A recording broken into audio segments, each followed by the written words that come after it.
तो यारो कैसे हो? उम्मीद है बढ़िया होगे। मैं हूं सस्ता नर्ड और चैनल को सब्सक्राइब करके बेल आइकन को दबाना मत भूलना अगर ऐसी और एक्सप्लेनेशन वीडियोस देखनी है, वो भी हिंदी में। और हाँ यार, मैंने नीचे अपने इंस्टाग्राम का भी लिंक दे दिया है, तो जाओ जाके मुझे फॉलो करो, वहाँ पे तुम मुझसे पर्सनल में कम्युनिकेट भी कर सकते हो। तो फटाफट बिना किसी देरी के वीडियो को शुरू कर लेते हैं। तो एपिसोड की शुरुआत होती है और विभूषण बहुत ज़्यादा शौक में होता है जिनजी जुआन की मौत पे। तो टाइगर एमुलेट को हाथ में लेता है, तभी उसके बाद वो बेहोश हो जाता है और फिर उसके बाद सीन शिफ्ट हो जाता है। फिर उसको हल्का हल्का होश आने लगता है, जहां उसे वैन निंग की बहन दिखती है एक बूढ़े को बताते हुए कि इसे बहुत ज़्यादा गहरा सदमा लगा है जिससे ये बेहोश हो गया था। फिर विभूषण सोचता है कि मेरे तो सब कुछ काबू में था, मुझे हमेशा इस बात का अच्छी तरीके से पता होता था कि मैं क्या कर रहा हूँ। तभी भूतों का जनरल और वैन निंग वहाँ पे आता है चिंतित होते हुए, जिसे देखकर विभूषण गुस्से में जैसे तैसे खड़ा होता है और फिर उसके मुंह में एक जोर का मुक्का देता है। फिर वो उसके कपड़े की कॉलर को पकड़कर भड़कते हुए उससे बोलता है कि तुम्हें कोई अंदाजा भी है कि तुमने क्या कर दिया? तुम वहाँ पे किसी को भी मार सकते थे, पर तुमने जिनजी जुआन को ही मारा। अब यैनली क्या करेगी, उसका छोटा बच्चा क्या करेगा, और मैं क्या करूँगा? इस पे भूतों का जनरल और वैन निंग घुटनों पर बैठकर उससे माफ़ी मांगता है। विभूषण पागल सा वहाँ पर बैठकर हंसने लगता है। उसके बाद वो दुखी हो जाता है और भावुक होते होते बोल रहा होता है कि सब मेरी गलती है, मैंने ही काबू खो दिया था। फिर वो याद करता है जब यैनली की शादी हो रही होती है और वो खुशी से उसे बता रही होती है। फिर उसे जिनलिंग को पकड़े यैनली और जिनजी जुआन दिखते हैं, जिन्हें याद करके वो रोने लगता है। इस पे वैन निंग की बहन उससे बोलती है, अभी भी एक तरीका है, जब तुम बेहोश थे तब जिन क्लैन ने एक संदेशा भेजा था, और उसके हिसाब से अगर वैन क्लैन के बचे हुए दोनों लीडर्स, जो कि भूतों का जनरल और वैन निंग और उसकी बहन होते हैं, वो खुद को जिन क्लैन के हवाले कर दें, तो वैन क्लैन के बचे हुए लोगों को और विभूषण को माफ कर देंगे, जिनजी उनके श्राप के लिए और जिनजी जुआन की मौत के लिए। इस पे विभूषण बोलता है कि पर मैंने तो श्राप उसे दिया ही नहीं था, मेरे शरीर पर ऐसा कोई भी निशान नहीं है, और उस श्राप को देने वाले शरीर के व्यक्ति पर भी निशान पड़ जाते हैं। इस पे वैन निंग की बहन उससे बोलती है, अब इस बात से कोई भी फर्क नहीं पड़ता है कि किसने क्या किया था। वैन निंग और भूतों का जनरल ने 100 से ज़्यादा जिन क्लैन के कल्टीवेटर्स को वहाँ पर मार दिया था, और अब बस यही एक तरीका है अपने पापों के प्रायश्चित करने का। तुम यहाँ से बस 3 दिनों तक के लिए कहीं भी बाहर मत निकलना। फिर वैन निंग और भूतों का जनरल और उसकी बहन दोनों से सम्मान देते हैं। फिर वैन निंग की बहन उससे जाते जाते बोलती है, मैं तुमसे हमेशा से ये बात कहना चाहती थी, पर कभी मौका नहीं मिला, पर चूंकि अब मुझे आगे कभी मौका मिलेगा भी नहीं, तो इस बात को अभी कह देती हूँ, मुझे माफ़ कर देना और तुम्हारा शुक्रिया। और फिर उसके बाद से शिफ्ट हो जाता है। फिर विभूषण आने वाले दिनों तक बस इधर उधर घूम रहा होता है, कुछ ना कर पाने के अफसोस के बोझ तले दबा हुआ। और फिर वो छुपके से यैनली को देखने जाता है, जहाँ पर जिनजी जुआन के ताबूत के सामने यैनली बैठी होती है। और विभूषण उसे देखते हुए सोचता है, वैन निंग और भूतों का जनरल तो बस सिर्फ एक हथियार है, असली कातिल तो मैं हूँ, मुझे उन सब लोगों से माफ़ी मांगनी चाहिए। तभी यैनली को एहसास होता है और वो पीछे की तरफ मुड़ती है, पर तब तक विभूषण वहाँ से जा चुका होता है।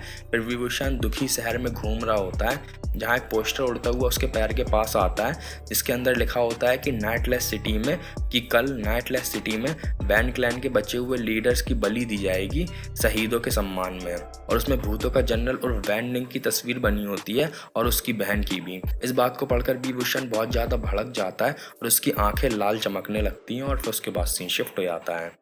फिर नाइटलेस सिटी का दिखाया जाता है, जहाँ पर सारे बड़े और छोटे कल्टीवेशन क्लैंस के अनगिनत लोग इकट्ठा हुए होते हैं। इस पे जिन क्लैन का लीडर सब लोगों से बोल रहा होता है, आज हम यहाँ पर शहीदों को सम्मान देंगे और उनकी याद में यहाँ पर जश्न मनाएंगे, उम्मीद है कि उनकी आत्मा को शांति मिलेगी। फिर भूतों का जनरल और वैन निंग को वहाँ पर लाया जाता है जिन क्लैन के लीडर के बुलाने पे। इस पे जिन क्लैन का लीडर बोलता है, आज से कुछ दिन पहले इसने 100 से ज़्यादा कल्टीवेटर्स को मार दिया था, जिसमें मेरा बेटा भी शामिल था। वैन क्लैन की जो आखिरी बची लीडर थी, उसको वहीं पे पकड़ के हम लोगों ने जिंदा जला दिया था। फिर वो उसकी राख लाने को बोलता है और फिर उसकी राख को वहीं पर फैला देता है। इस पे वो बोलता है कि हमने आज वैन क्लैन के बचे हुए आखिरी लीडर की राख यहाँ पर फैलाई थी, और कल हम वैन क्लैन के बचे हुए लोग और उस येलिंग के लड़के विभूषण की राख फैलाएंगे। ये बात सुनकर जियांग चैंग और लानछान दोनों घबरा जाते हैं। फिर लानछान जिन क्लैन के लीडर से बात करने के लिए जाता है, तभी वहाँ पर जलती हुई सारी की सारी मसालों की जो लौ होती है वो हरे रंग की हो जाती है, और आसमान में बहुत सारे कौवे आ जाते हैं चहचहाते हुए।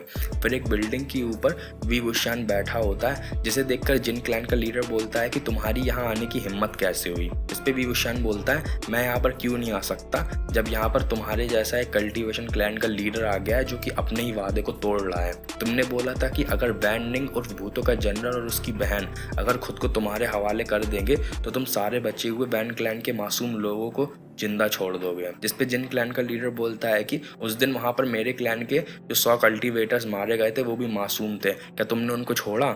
इस पे विभूषण उससे बोलता है कि तो तुम सबको ये क्यों नहीं बताते हो कि वहां पर मुझे किसने उकसाया था, वहां पर किसको मारने के लिए वो लोग आए थे। जिस पे जिन क्लैन का लीडर बोलता है कि तुम बुराई के कल्टीवेटर, तुम्हारे शब्दों का कोई भी मतलब नहीं है।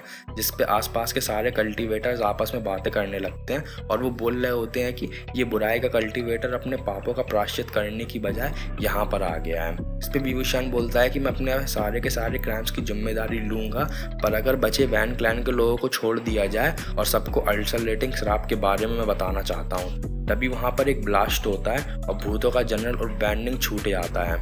इस पे नाय मिंग जू हमला कर देता है। तभी वहां पर एकदम से बुरी शक्तियां उठने लगती हैं। तभी जिन क्लैन का लीडर विभूषण पे सब लोगों को हमला करने का आदेश देता है। इसके बाद वहाँ पे जितने भी लोग होते हैं वो विभूषण को मारने के लिए बढ़ने लगते हैं और इसी पूरी भगदड़ के दौरान जिन क्लैन का एक कल्टीवेटर अपनी उंगली ऊपर कर कर कुछ मंत्र सा पढ़ता है, जिसके बाद वहाँ पर जलने वाली जो आग होती है वो नीली हो जाती है और आसमान में एक बुरी शक्ति की सील बन जाती है और आसपास से बहुत सारी बुरी शक्ति उठने लगती है। फिर वो जाके विभूषण के टाइगर एमुलेट के अंदर समाने लगती है, जिसका असर ये होता है कि विभूषण होता है वो अपना दिमागी संतुलन खोकर काबू खो देता है और फिर उसके बाद सीन शिफ्ट हो जाता है। फिर वहां पर गड़े हुए जितने भी मुर्दे होते हैं वो ज़ॉम्बीज बनकर जमीन से बाहर निकलने लगते और वो सब लोगों पर हमला कर देते हैं। उधर विभूषण बांसुरी बजाने लगता है और जियांग चैंग उससे ये सब रोकने को बोलता है। तभी लांछन ऊपर उसके पास आकर खड़ा हो जाता है और उससे रुकने के लिए बोलता है। इस पे विभूषण उससे बोलता है कि तुम्हें पता है मुझ पे जिथर की धुनों का कोई भी असर नहीं होता है। इस पे लांछन उससे बांसुरी छीनने की कोशिश करता है पर विभूषण किसी तरीके से अपनी बांसुरी बजा लेता है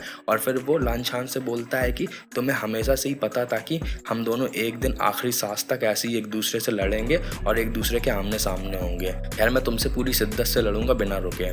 तभी वहां पर येनली की आवाज आती है जो कि बुला रही होती है विभूषण को। उसकी आवाज सुनकर विभूषण अपने आप पे हल्का सा दोबारा से काबू पा लेता है। तभी जो जियांग चैंग होता है उसकी आवाज सुन के उसको वहां पर ढूंढने लगता है। फिर पीछे से एक ज़ॉम्बी होता है उस पर हमला कर देता है और वो घायल हो जाती है और जो विभूषण और जियांग चैंग दोनों होते हैं उस ज़ॉम्बी तक टाइम पर नहीं पहुंच पाते हैं। इसके बाद विभूषण उसके पास पहुंच जाता है और येनली उसकी गोद में गिरी पड़ी होती है और वो विभूषण से बोलती है कि पिछली बार जब तुम मिलने आए थे छुपकर तब तुम बहुत कम देर के लिए रुके थे, मैं तुम्हें देख भी नहीं पाई थी।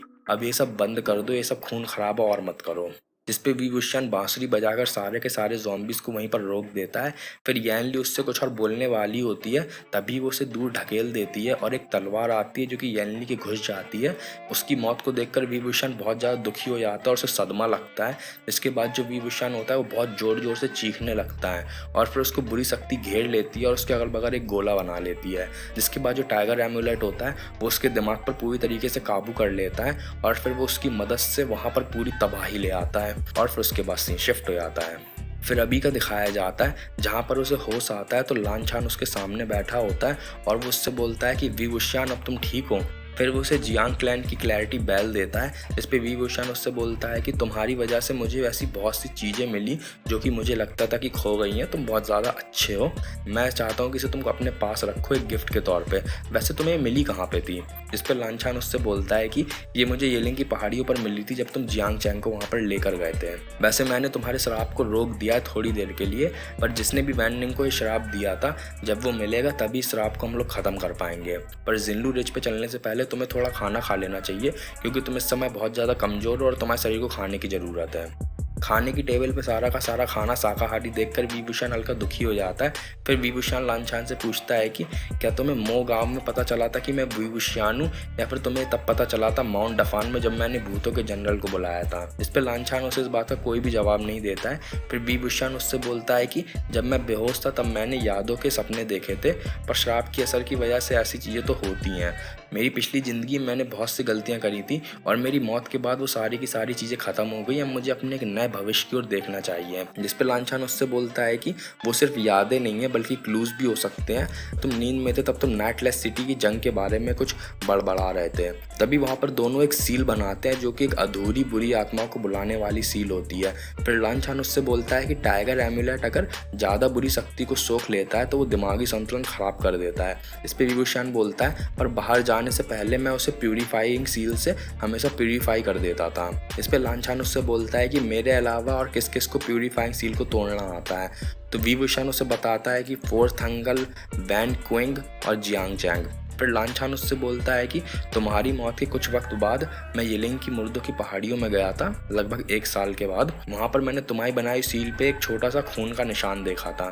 जिस पे विभूषण उससे बोलता है कि पर अगर वो खून का निशान बहुत ज़्यादा छोटा रहा होगा तो टाइगर एमुलेट बहुत ही कम बुरी शक्ति सोख पाएगा। हाँ, पर अगर येलिंग की ब्यूरियल माउंट्स की बुरी शक्ति को तुम्हारी बनाई सील से मिला दिया जाए और उसको टाइगर एमुलेट सोख ले तो चाहे तुम कितने भी शक्तिशाली हो तुम्हारे दिमाग को खराब कर ही देगा। जिस पे विभूषण हल्का अफसोस करते हुए और भड़कते हुए बोलता है कि मतलब तुम ये कहना चाह रहे हो कि जिनजी जुआन की मौत, येनली की मौत और नाइटलेस सिटी का वो हादसा वो सबके सब। तभी लांछन उसकी बात को पूरा कर देता है और बोलता है कि सबके सब सोची समझी साजिश थी, तुम्हारे खिलाफ किसी ने षड्यंत्र रचा था। तभी उनके कमरे का एकदम से दरवाजा खुलता है, विभूषण के पास रखी हुई मोमबत्ती बुझ जाती है और फिर उसके बाद एपिसोड खत्म हो जाता है। खैर, तो आज की वीडियो में इतना ही। अगर वीडियो अच्छी लगी तो वीडियो को लाइक करो, इस वीडियो को अपने दोस्तों के साथ शेयर करो और चैनल को सब्सक्राइब करके बेल आइकन को दबाना बिल्कुल मत भूलना। राइट वाली विंडो पर टैप करो अगर इस सीरीज की पूरी प्लेलिस्ट देखनी है और लेफ्ट वाली विंडो पर टैप करो अगर अगला एपिसोड देखना है। मैं मिलता हूँ तुमसे अगली वीडियो में, तब तक के लिए गुड बाय।